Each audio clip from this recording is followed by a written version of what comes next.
મારો પંખો ટ્યુબલાઇટ અને આખું બોર્ડ બળી ગયું છે સવારે શોર્ટ લાગતા હું બચી ગઈ છું એકદમ આગ જ ઉપડી છે આ જીબી વાળાને જાણ કરી પણ અત્યારે આવ્યા છે એ લોકો આ લોકોને તરત બન્યું પછી જાણ કરી પણ હજી હવે આવ્યા ને હજી એ લોકોનું કામકાજ ચાલુ છે ઘણી આજુબાજુ બધે કોઈના પંખા કોઈના ફ્રીજ કોઈના ટ્યુબલાઇટો એસી વારંવાર બને છે પણ નાનું બને આ ફેર મોટું થોડુંક બન્યું હવે આમાં વહેલી સવારે 6:30 લાઇટ ગઈ 6:30 લાઇટ ગઈ એટલે લોકોના પંખા ફ્રીજ કે અન્ય બધી ઇલેક્ટ્રિક સાધનો ઘણા નુકસાન થયું છે બરોબર ત્યારબાદ લગભગ ઓછામાં ઓછા આ વિસ્તારમાંથી 50 થી 60 ઉપર ફોન ગયા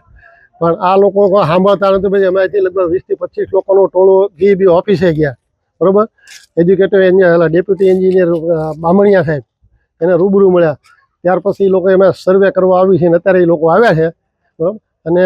આ વિસ્તારમાં મોટાભાગના લોકોને નુકસાન ઘણું થયું છે જીબીના કારણે અને અવારનવાર રજૂઆત કરવા છતાં એ લોકો સાંભળતા નથી જ્યારે લાઈટ જાય ત્યારે 2 કલાક 4 કલાક સિવાય આવતા નથી ફોન પડખા મૂકી દેતા શું કરતા હતો એને ખબર મિલની ચાલીમાં જે એલટી સાઈડ કેબલ બિટવીન થયેલો હતો જેનું કામ અત્યારે નવો એબીસી નાખીને એનો પાવર તરત તાત્કાલિક ધોરણે ચાલુ કરવાની પ્રોસેસ અમારી ચાલુ છે અને થોડી વારમાં શરૂ થઈ જશે ના એવું કોઈ નથી અત્યારે આમાં સેન્ટ્રલાઇઝ સીપીસી સેન્ટર ચાલુ થઈ ગયું છે તેમજ અમારો સીયુજી નંબર પણ ચાલુ જ હોય છે અત્યારે કલાકની અંદર